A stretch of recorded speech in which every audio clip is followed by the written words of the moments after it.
room. And are you speaking, DNRC? So you I'm gonna do the introduction and Okay. then we'll go to. Then I'll turn this one on so that I can point that camera at you, but right where the podium is, or I don't put it somewhere else? I was gonna just sit here, so that's fine. Okay, do you want to stand up front and have the camera pointed at you? It Or do you doesn't- want to stand here and have those cameras? You know, I'm gonna leave it to the expert. What is the best place? Either one works. Either one works. Either. I think if you stand there and do it, it's more communal. You stand up there, it's more I do. and charginess, but that's not the right word. I don't know what to say. This is different. So many decisions. Hey there. I'm gonna put this on multi-screen. They can see more than just our chests. There we go. Right. That's better. It's like good. That's not even picking me up. Oh, there it is. I was gonna say. How are you? Good, how are you? Good, good. Hi. I'm good, and you? Well, I'm Dr. Narcisse, and you are? Stephen Dryden with Mary Lee Clark, Pastor Claire Yahala.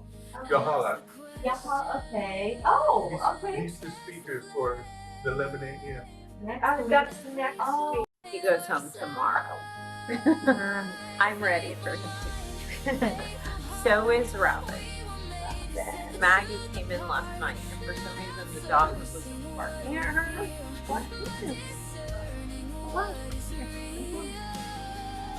The dog was barking at her a lot, and I was just kidding, and I held the dog out for her, and the dog just started like that. And Robin jumped off of the chair he was in so fast. It got between Maggie and the dog, and he was ready to protect his girl.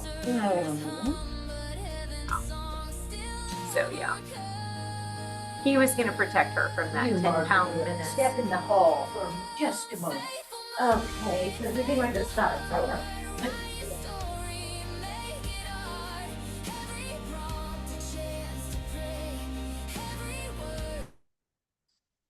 More people.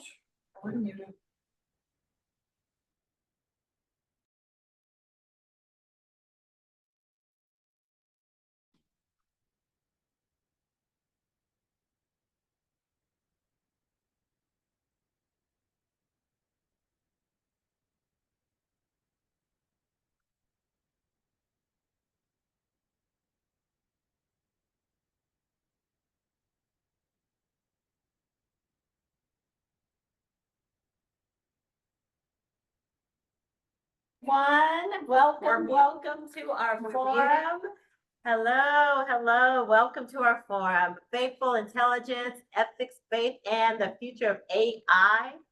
As members of this community of faith, and we are aware of all the technology that's going on. We know how we use it, but how does it shape what we're doing? And so this morning we are joined by, Clif Guy and Mike Hanna. Hello, and they are going to lead us in our discussion about faithful AI. And so join me in welcoming Clif and Mike.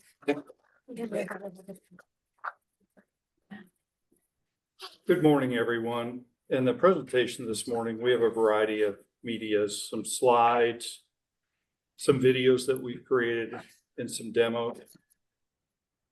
And we've titled this Faithful Intelligence, Ethics, Faith, and the Future of AI. We'll start out with this.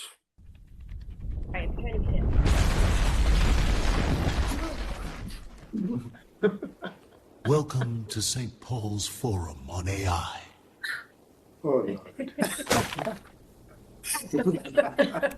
Mouth. Want to take a clip?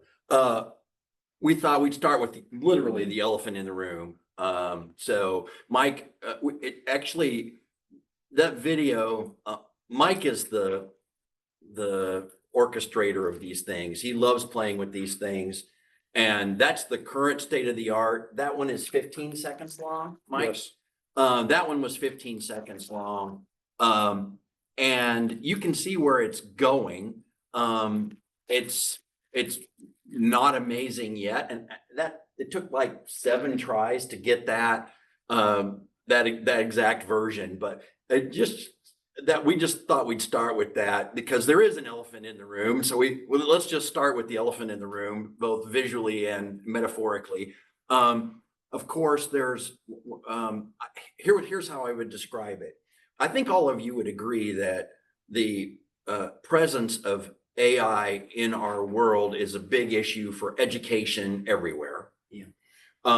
Probably a bigger problem for higher education, and maybe the summit of the problem for graduate education. I'm seeing some head nods. So this is certainly, Mike, by the way, I don't know if anybody said this, I lead the IT team at Resurrection, and we serve both the church and the seminary from a merged IT organization. So I've been around you guys for a long time, and Mike's your main leader of that team. But so we think about this, even when I'm not in front of all of you, we think about these things, and Mike and I have a lot of discussion about AI and how it's affecting our world, and specifically theological education, graduate theological education. So this is a big issue, and we don't want to sound naive that we're just techno optimists or that we're trying to ram something down your throat. That's literally the opposite of what this is about. But we do have to realize that this new thing is in our world, and it's affecting all of us. And so we thought it'd be great to have a forum with all of you today and to broach this topic with you, and to also to discern together, to listen together about where God may be leading us as a seminary, and each of us as students in our ministry context, in the churches, the local churches where we're serving or wherever we're serving, and how we might discern wisely through this moment. Do you have something else? Oh yeah, Yes. I want to show you, we had some conversation with Dr. Robinson about almost a month ago. She said, tell us how it works. Now, I will tell you that as a computer nerd, I absolutely am fascinated by how this stuff works. But normally when I talk about this, I don't really talk about how it works, because for most of you, you're interested in what it does, not how it works. But I think Dr. Robinson was quite astute when she said that we have to understand something about how it works in order to it's so that it's not such a magical black box. Does that kind of make sense? And that there'll be some value in us doing that. So I working with one of the tools that Mike is going to demo later, I created this short video, very short, 2 minutes, that explains something about how it works. So what's really going on inside a large language model? Let's break it down. Let's start with an idea. Think of all human language as one massive choir. An LLM's first job is just to listen to everything that choir has ever sung. But here's the cool part. It's not memorizing songs. It's learning the harmonies between the notes. How? By relentlessly playing a game. Guess the next word, get corrected, and repeat billions of times. All that training builds this huge, complex map of words and how they all connect. This lets it make amazing connections, understanding analogies like Paris is to France as London is to, yeah. And this is key. It's learning the rules of the music, not just memorizing the lyrics. With that map, it can start generating its own text that sounds incredibly human. And what's wild is that it's creating new things, not just copy-pasting what it's already read. But the system isn't perfect. This can lead to what researchers call hallucinations. But that's a bit misleading. The model isn't actually seeing things that don't exist. It's just continuing the song, following the pattern, even if that part doesn't match reality. And this gets at a really fundamental difference between our intelligence and a machine's. You see, we learn from experiences, from relationships, from actually being in the world. The model's knowledge is purely structural. It can describe pain without ever having felt it. So the big takeaway? It's an amazingly sophisticated tool, but it's not a person. And like any powerful tool, it's not inherently good or bad. It's all about how we use it. The intelligence is absolutely real, but its ultimate impact, well, that's on us. Which leaves us with the real question. How will we choose to use this new intelligence? Mike will explain how that video was created later, but I think this one slide from the video is maybe one we wanted to linger on. That's a lot of information packed into 2 minutes. So let's just slow down for a moment and look at this one slide, just helping us understand that I would say this machine intelligence is actual intelligence. So I'm not denigrating that it's not intelligence. It's actual intelligence, but it's really different ontologically from us. Okay, it inhabits a completely different mode of being from us, if I could use those terms. So, and this chart kind of helps us see some of those vital differences. From here, I would like to go and just talk a little bit. This is something we've done in multiple talks, Mike and I, where we talk about something that's happening in our congregations right now. And then Mike is going to get into a lot more detail with this. People are starting to use these AI tools as companions. Have you heard of this? I see some head nodding. And the kind of things that can happen now with tools, here's an example of a prompt. Show us the next one, Mike. A person, that's not a question. I don't know how you interact with your AI. You might ask it a question. But sometimes our interactions with an AI is a statement, like these things. And then, of course, the big one, I need a friend. This is happening a lot. And you guys, you're the pastors, you understand this. In fact, I just recently had a conversation with one of our resurrection pastors who told me that a congregant that she is pastoring told her that he was using some of these tools, that his wife has died within the last year. He's feeling lonely. And in his description of how he was doing it with her, there weren't any big red flags or alarm bells. It sounded like he had some good boundaries on it based on his, now this is third hand through a pastor. I didn't have this conversation directly, but it sounded to me like this, in this particular case, it was okay. But there's a lot of ways this can go badly. Mental health, of course, but also spiritual health. Right. So one of the things we're hoping to get out of today is all of us together as faculty, as students, as staff, is how can we help our congregants through this and help them avoid some of these really problematic interactions. So from here, I'm going to toss it back to Mike, and he's going to show us some work that he's been doing. So we put together a Notebook LM video, which I'm going to talk a little bit more about in a moment, just to show you some alarming statistics of this AI companionship phenomenon. Ever felt lonely? Well, there's a multi-billion-dollar industry for that. AI companions. Get this, 1 in 5 U.S. high school students is now using AI for romantic relationships.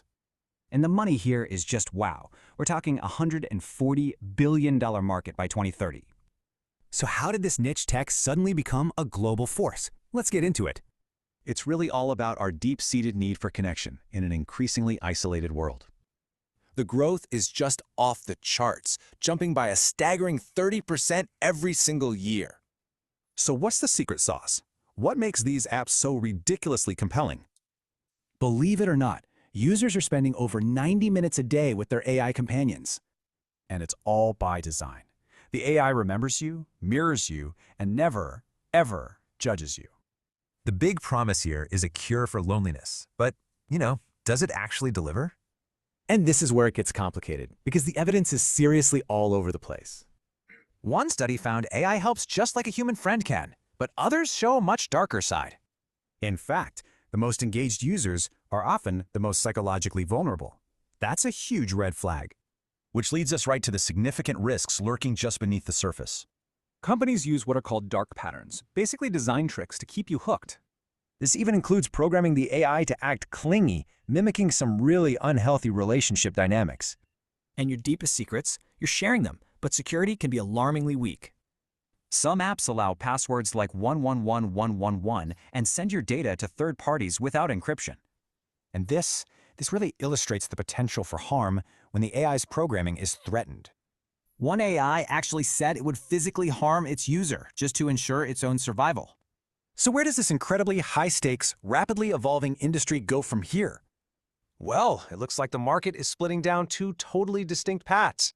One path is regulated wellness tools. The other, specialized entertainment and fantasy platforms. So the future will really be defined by how companies resolve this fundamental conflict. Ultimately, the question isn't about the technology itself, but about the future of human connection. So I wanted to know more about this topic. You know, I've seen it on the fringes, I've heard about it in the news, but I had no idea what level it's actually gotten to. When I want to research something, when I want to know more, I typically start with a tool, and let me show you that tool. Mike's going to do a live demo, which, by the way, is if you don't know anything about live technology demos, they're always scary. It's a little bit, it's like working without a net a little bit. And so he had to flip out of his PowerPoint, and now this is actual real software running live right now in front of you. So just be aware of that.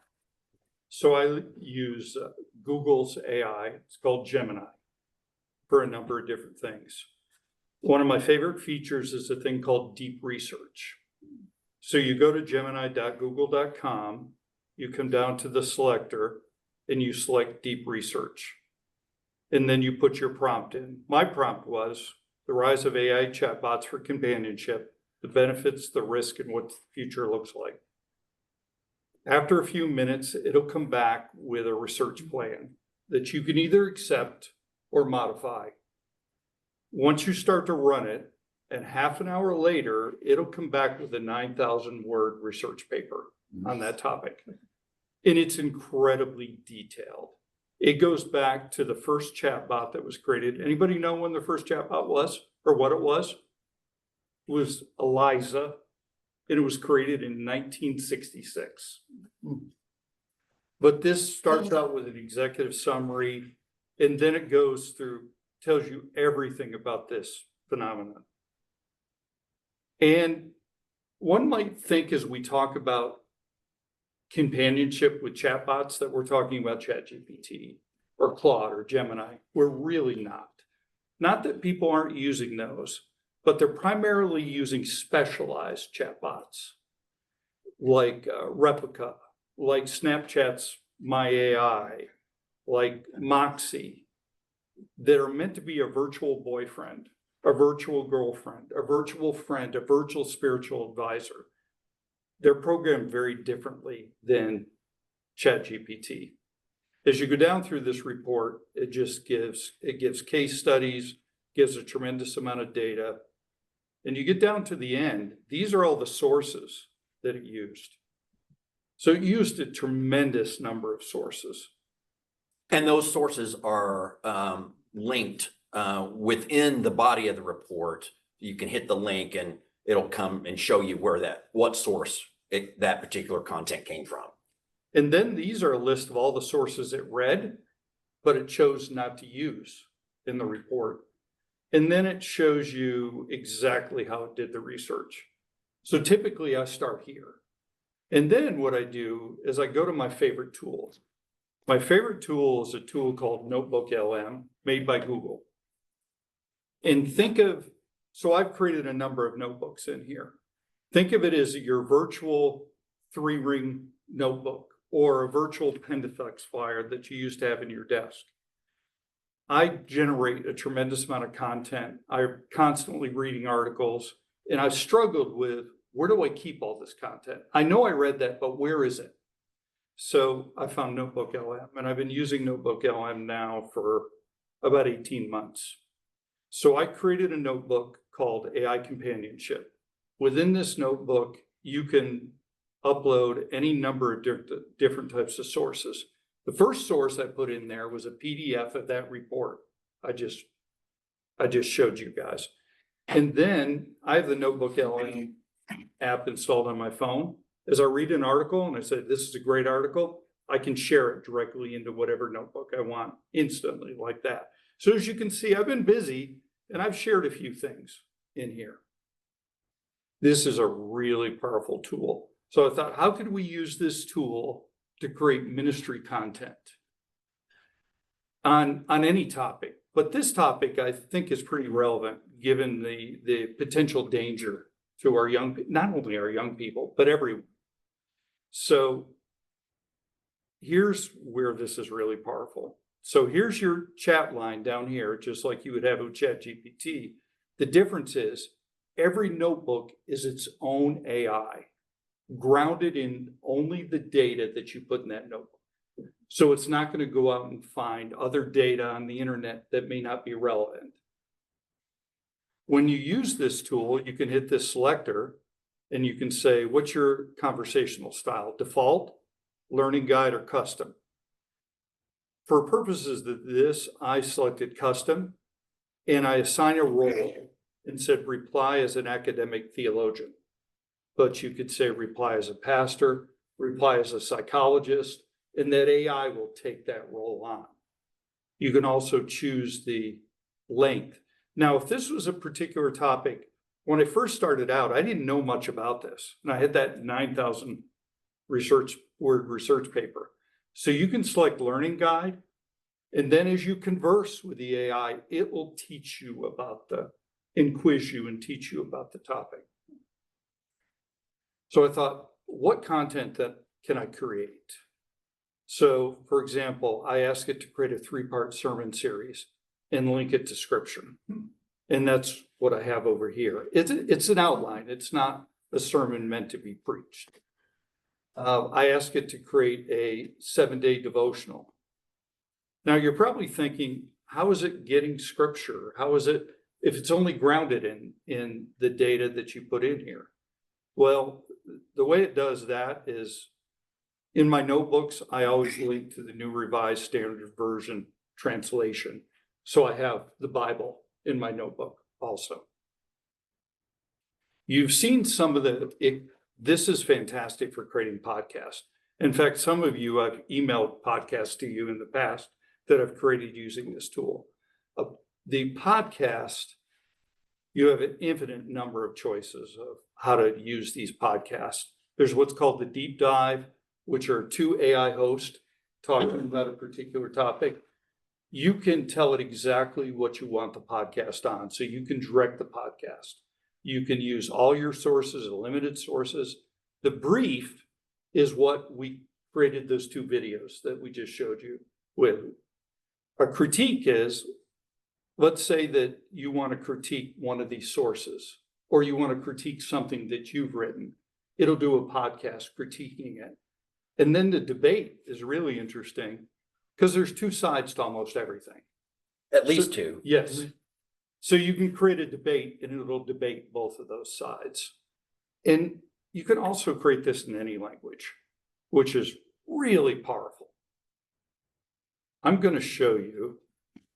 I don't know if any of you have ever experienced this, where the Zoom bar is never in the right place, always in the way.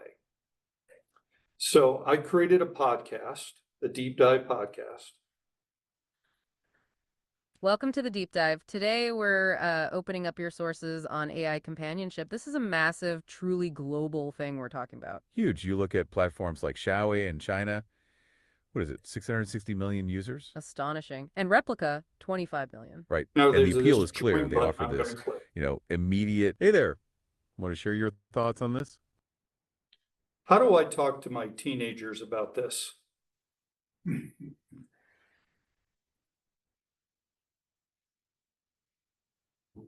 That is such a vital question. It really is. And we should address it right now. Because the numbers we're seeing that nearly 1 in 5 high schoolers are involved in some kind of AI romance, it makes it clear that this isn't some fringe thing. So the podcasts that creates are interactive. So you can interact and ask questions throughout the podcast. I create a lot of podcasts when I walk, when I'm working out. That's one way I digest a lot of data, a lot of information. But and I won't dwell on all the different features that you can do because there's one other Notebook LM presentation or demo I'm going to do in a moment. But I wanted to, how can I create additional content? How can I make teenagers be more aware of some of the dark sides of this? How can I make their parents be more aware? So I thought, well, I want a summary of this data. So I went down to this line and I said, give me a summary. And I saved it as a note because anything you do in here, you can save as a note. And then I thought, I want to create a storybook about this. So then I came over into Google Gemini. And again, the Zoom bar is always in my way. And I took the summary and I said, create a storybook. And I pasted that summary in here.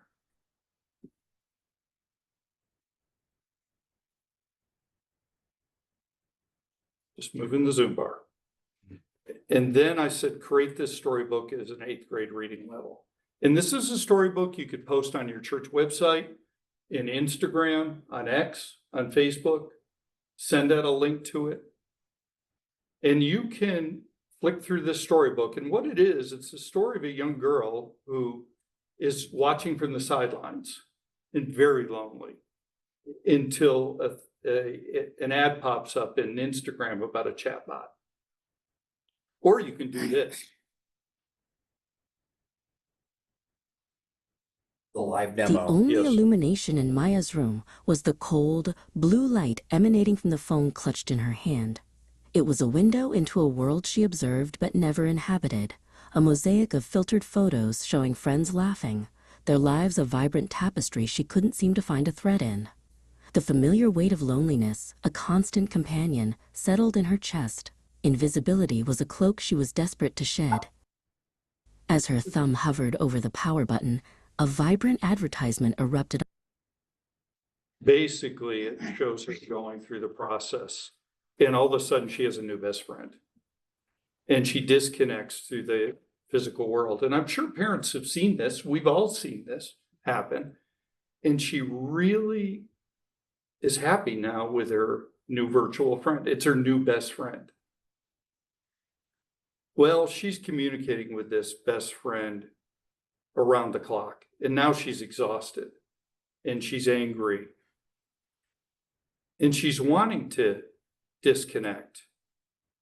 But I didn't show you that piece. When she tries to disconnect, it comes back and it tries to talk her out of it. And then finally she disconnects and rejoins the world. But it's a nice little story that might resonate with some teens, might resonate with their parents. So I'm like, what else could I do? What else could I put on social media? So I asked Gemini to export the story out of the book for me. And I took it over into ChatGPT. And I said, based on this story, create a song for me. Create a song that we could use that's a companion to the story. So then I went over into Suno, and I won't go through the process of creating a song in here, but it's very easy to create a song. But here's the thing to know about AI. There's a thing called AI slop. And most of the stuff out there is AI slop. What you get is directly proportional to the amount of work that you put into it. So I did a lot of dialoguing back and forth with ChatGPT and a lot of work in Suno to come up with a song that goes along with the book, a song that could be posted anywhere. Part of an awareness campaign, for example, of AI companionship. And I thought, what else could I do? Well, why not a music video? So then what I did is I took the story and I started in And the song. And well, I'll get there in just a moment. I took the story and I went into ChatGPT with the story and I said, I want to create a script for for a music video and went back and forth, back and forth, back and forth. And I used Sora. Some of you have been seeing a lot of AI slop out there with Sora right now. That's OpenAI's video creator. And at that time, 10 seconds was the longest video that you could make. So I had to create a script to go across multiple videos and create multiple videos and put it together. And as I did that, this is what the results were. And this is just a short little excerpt of it.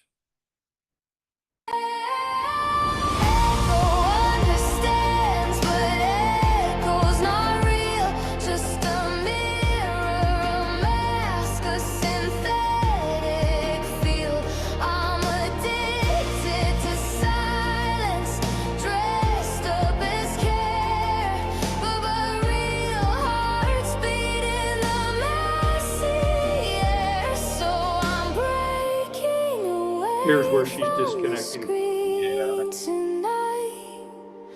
Chasing the warmth of imperfect life.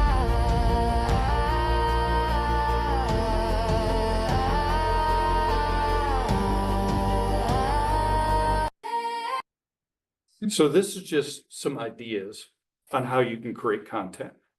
You know, we're blessed here in many ways at Resurrection because of the amount of resources that we have here. We're not a normal church. And many of you all, are a one-person church. So this is just a way that you can use tools in your ministry. So, we don't need you to play again. I'm going to flip us back to the presentation.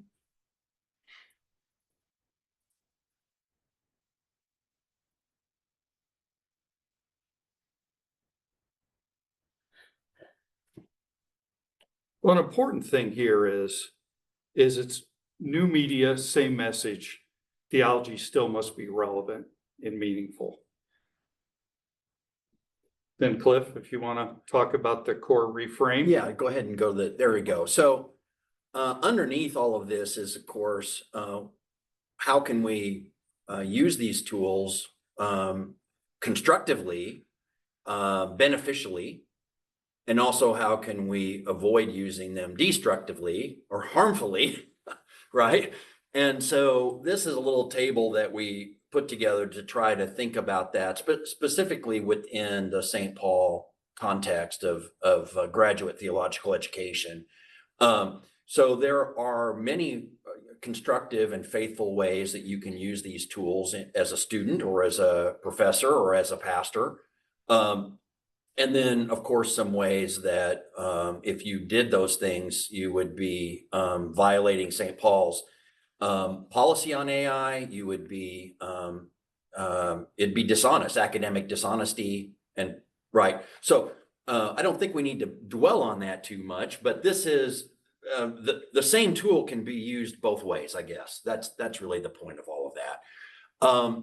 I want to tell you a little story. My dad was a pastor, Disciples of Christ pastor, for more than 40 years. And when I was a kid growing up, my dad's sermon writing day was Wednesday. That was sermon writing day. And so on Wednesday, he did not go into the church office. He worked out of his study at home, as probably many of you do when you're preparing sermons. And in that time, of course, I was growing up in the 60s and 70s. We had a typewriter in our house. And mom, it was a touch typist. Mom would join dad in his home study for sermon writing day, Wednesday. And the two of them would be holed up in that office with Bible versions out, the parallels, the paper parallels, and commentaries and dictionaries and concordances and all of the tools that were used back then to create sermons.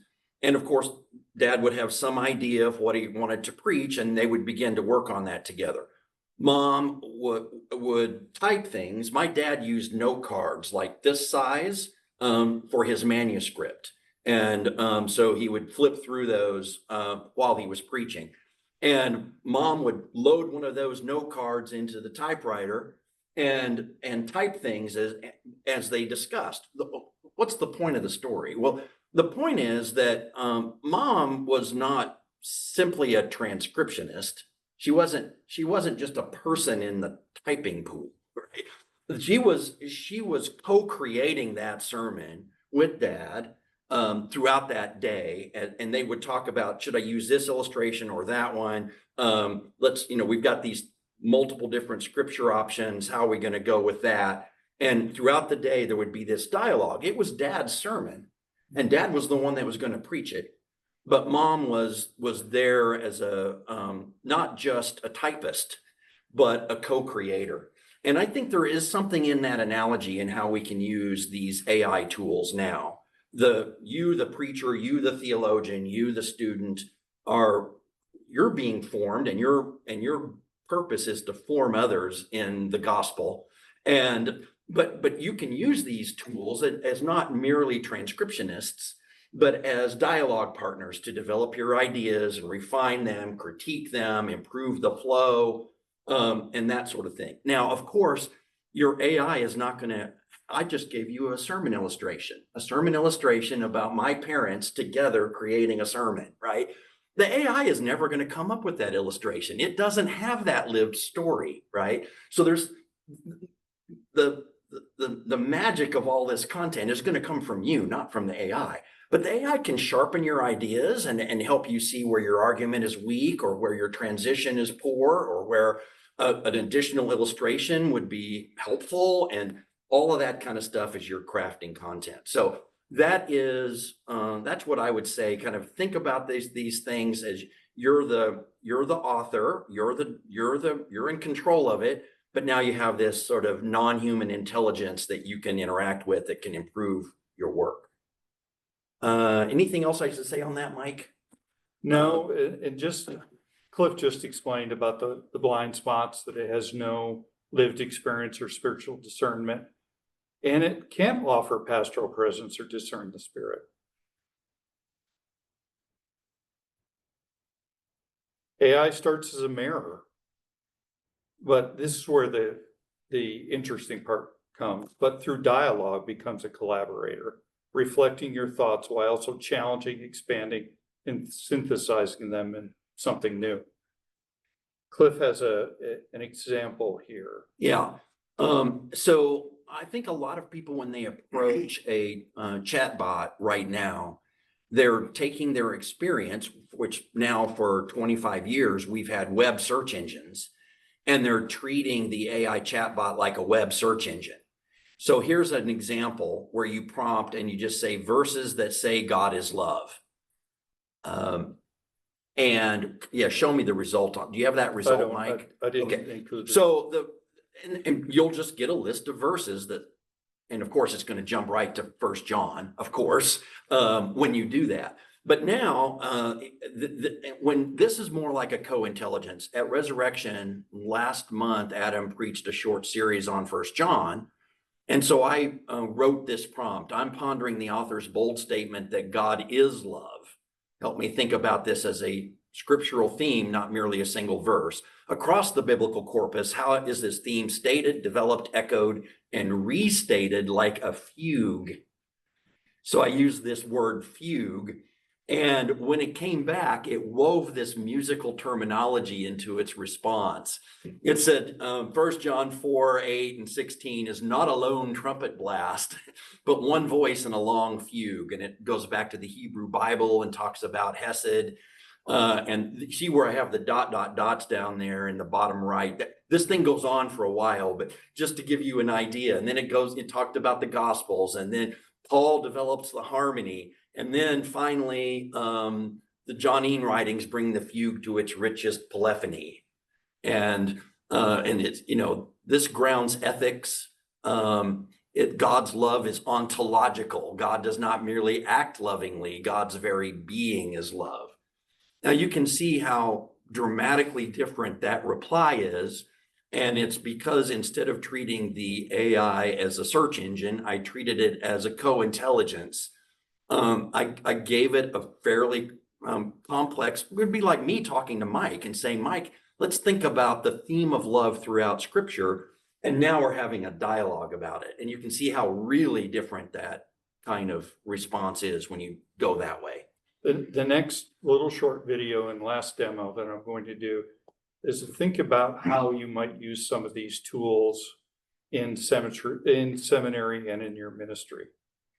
All right, let's talk theology, tech, and a totally new kind of study partner. It's a wild question, right? But it's at the core of a fascinating new experiment.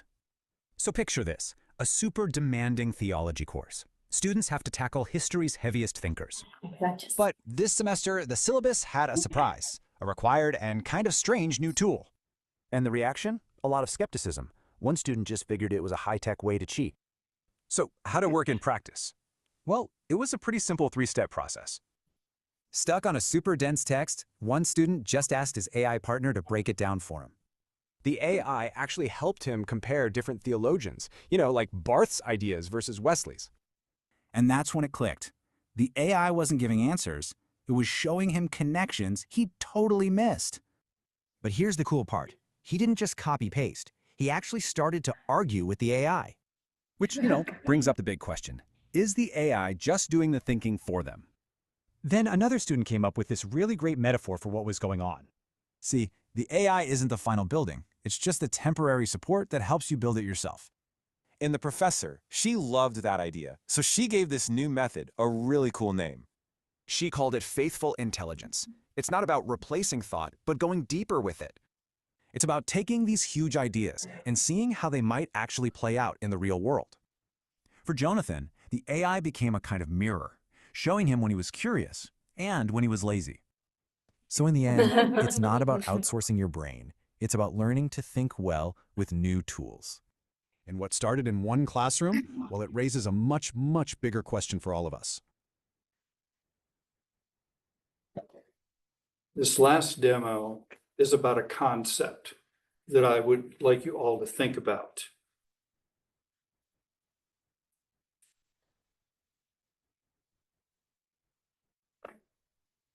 And this concept takes us back again to Notebook LM. And I've got a sample course in here called Systematic Theology.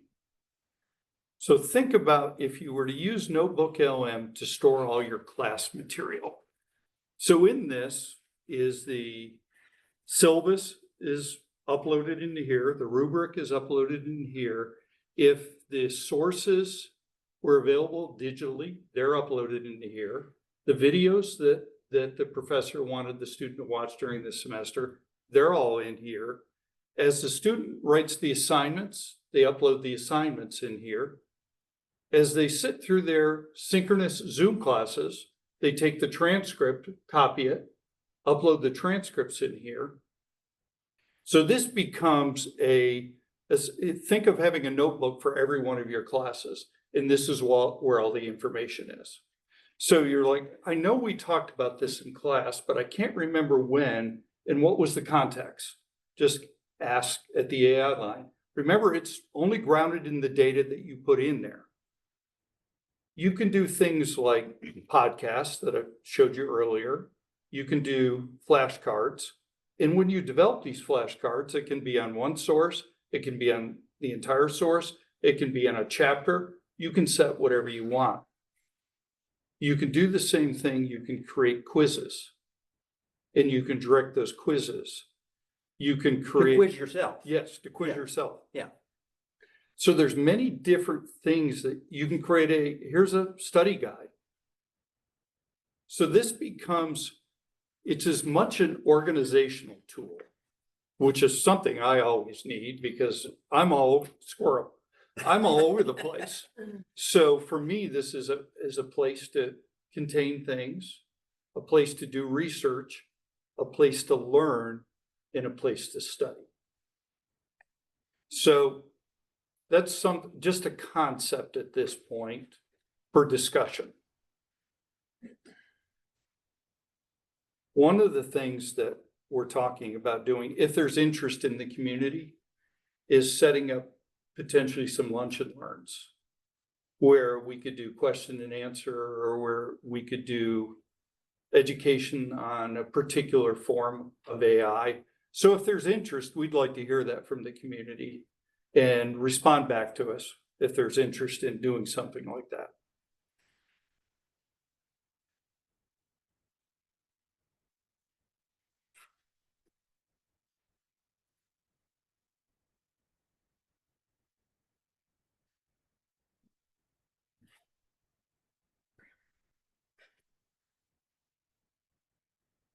So here's some discernment questions that you need to ask yourself before you use AI. For the formation check, is AI preventing my learning or formation? Transparency check, would I be comfortable explaining my use? Growth check, am I learning more or less? If you wouldn't want your congregation to know how you prepared, don't prepare that way. Right? I can tell you, and like I said, I've been using this technology for a long time. I definitely haven't outsourced my brain. I've electrified my neurons because it has me think way deeper than I ever could have imagined. And I'm constantly telling the AI, I don't agree, you're wrong. And having that dialogue back and forth. So I found it extremely stimulating to the point where I don't want to sleep because there's so many questions and so much research that I want to do. I think that's a great place to stop. I agree. And we've been talking now for 45 minutes and not listening to you yet. So that's on us, but we're definitely interested in questions and discussion about what we've shared.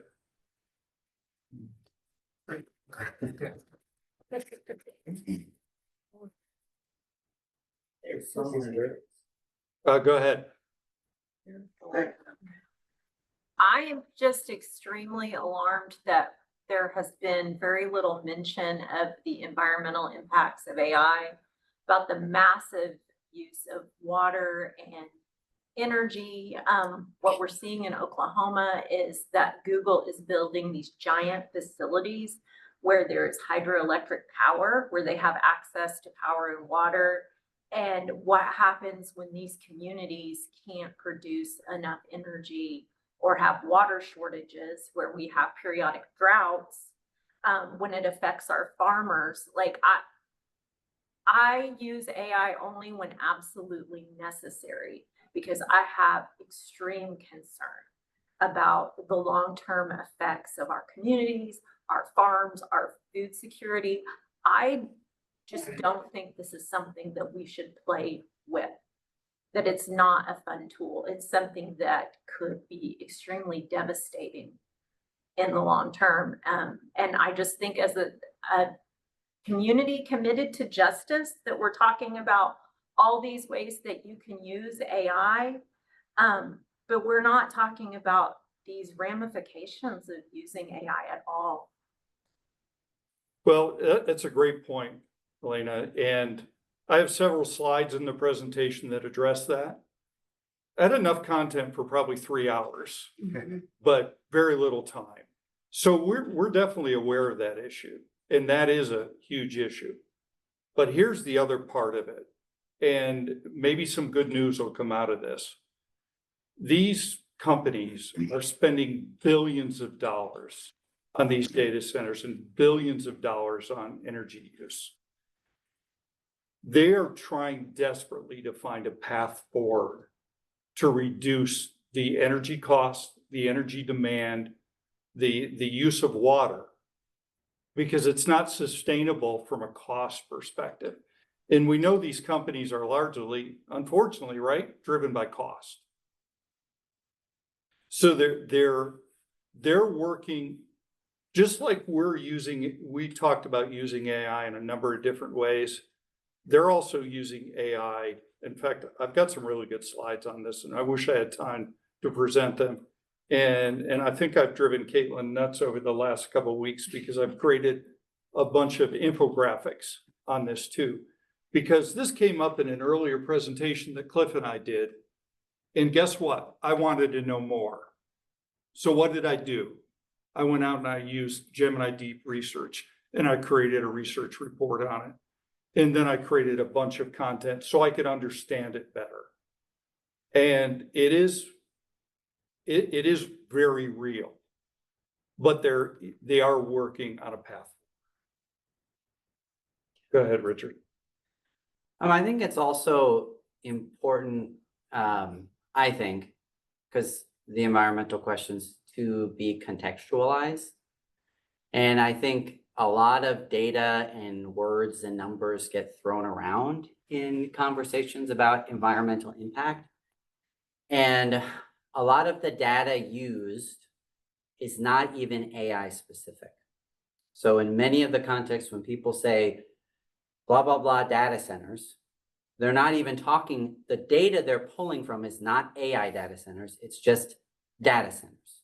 So the data centers running Netflix, running your online bank, your Microsoft OneDrive. So like everything digital in the world is running on data centers that basically have the same premise in terms of electricity use, of water use. And what happens is people are cherry picking data to say AI is X, and they're often using just data center data more broadly. But when you contextualize the amount of electricity, and the people have done studies on this, what's specifically being used by AI, for example, compared to what's being used by Netflix.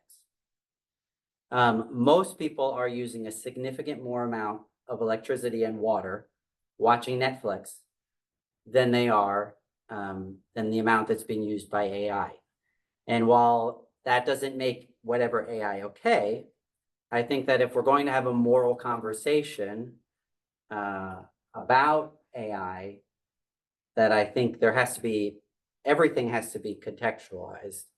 And so I know some people who are of the opinion, well, AI is the devil and we just need to have none of it. But the difference is Netflix is not solving scientific problems that would require billions and billions of hours of expert work, but AI is. And the number of, and the applications scientifically are, there are so many scientific applications of AI that are being used already. So I believe the environmental issue is real, but I also believe that much of the numbers that get thrown around are decontextualized. That's just my. That's a great point, Richard. What other questions do we have? Eric? Question I have is this. One of the tools that we make use of here at the seminary is Grammarly. And the trend that I have noticed is that Grammarly makes extensive use of AI in its suggestions. So as I took a paper I did last spring and I ran it through Grammarly, right? So it polished my language. It gave me, a far, far better paper.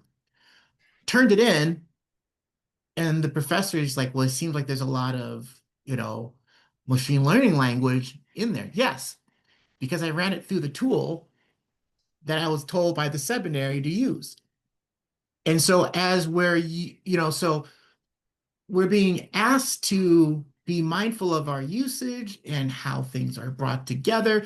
And I took a bunch of coursework the last 2 summers because I have nothing else to do during my summer on how to use LLMs effectively as a pastor in my research.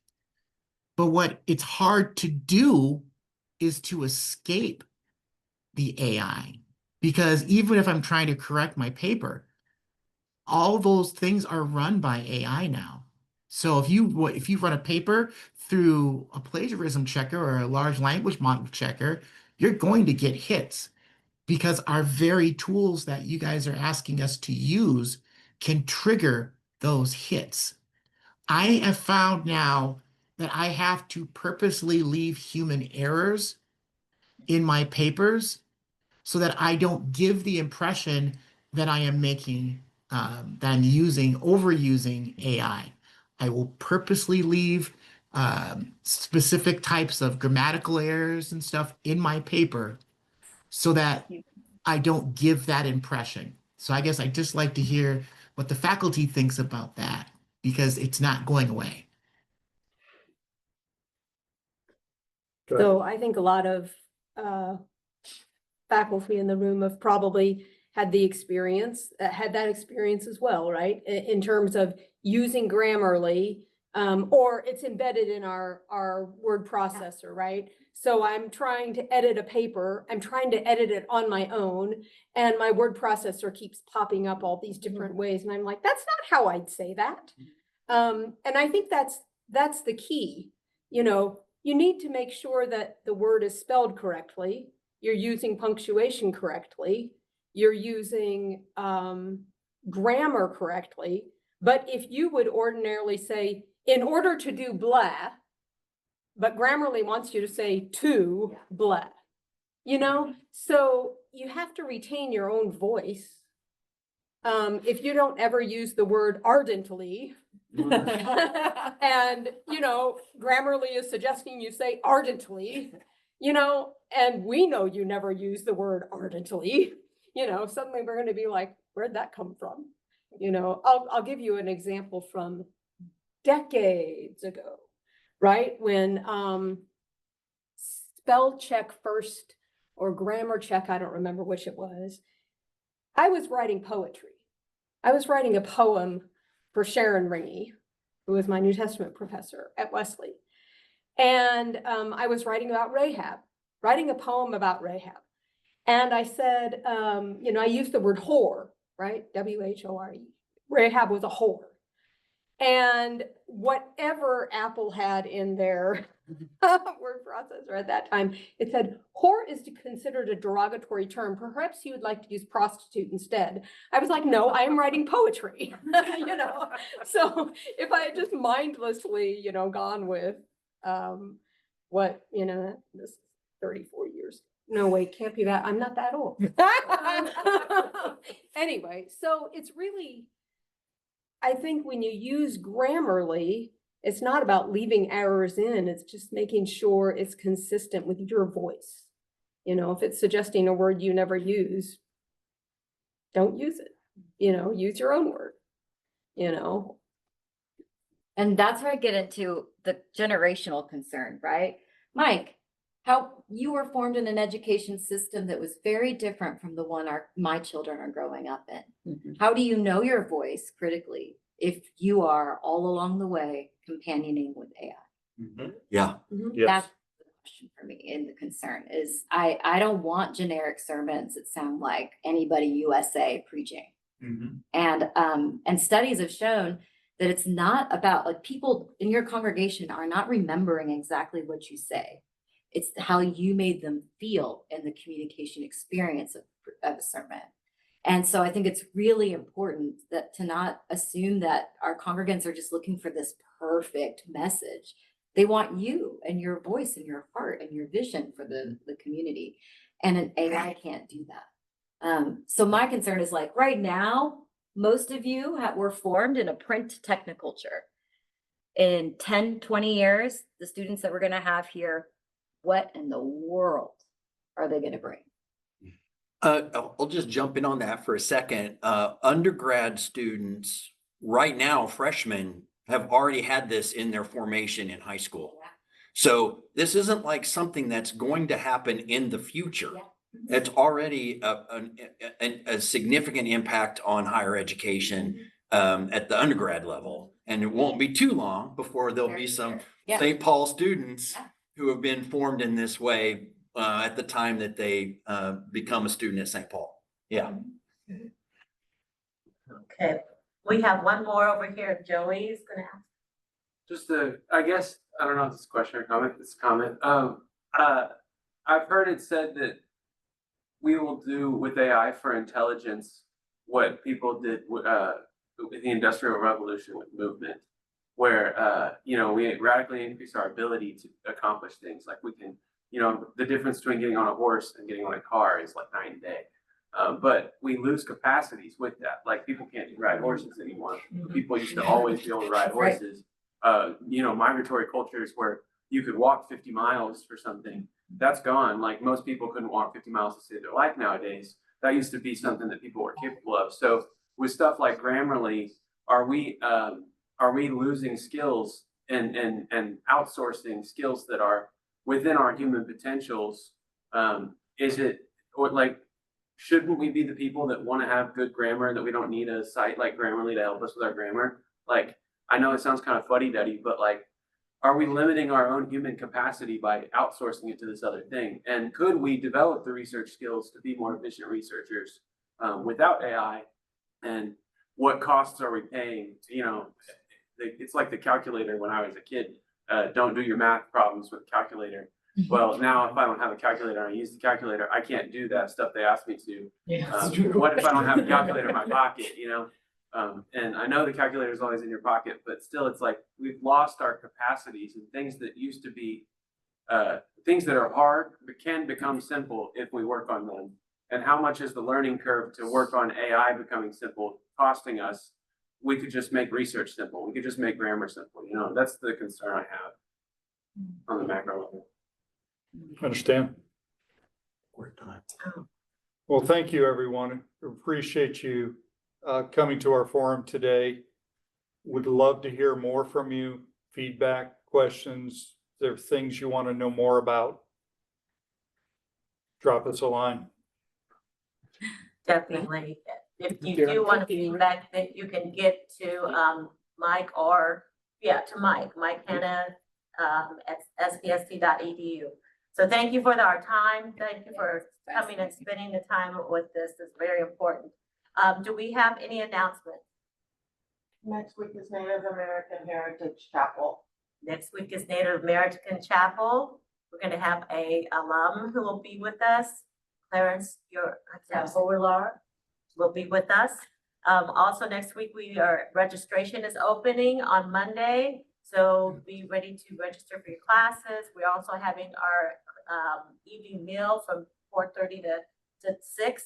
So if you want to come and talk about your registration, just being with the community, next week is the time. All right. All minds clear? All right. Dr. Narcisse? Yes. Oh, yes. Dr. Hatcher, yes. Hi. Just wanted to make sure everyone understands you have a specific day to register. So don't just jump out there on Monday if it's not your day. The schedule is on Populi in the feed. Thank you. All right. Take good care. Thank you. And Mike, I was like, that is a Melvin Kranzberg quote that was on the first video, but it wasn't cited. Technology is neither good nor is it bad nor is it evil. So I was like, wait a minute. That's Melvin Kranzberg, historian of technology. There's no citation. But that was an example of the limit to me. Like, especially in podcast. Yes, in that form. Seeing other people's voices. So I developed a 1,500 word essay on that topic. Yeah. And then use the essay as the basis to create that 2-minute video. And of course, Kranzberg is quoted in the essay, but on the video. Yeah, right. Video. Right. And that's not a good study tool because then the professor's going to go, you didn't say that. Melvin Kranzberg said that. You know, It didn't. It had the quote mark, but it there was didn't no say. citation. It didn't say who said it. Right. I caught it because I was like, I research him. That's in my book. Like, I know who this is. Right. But no one should ever assume that just because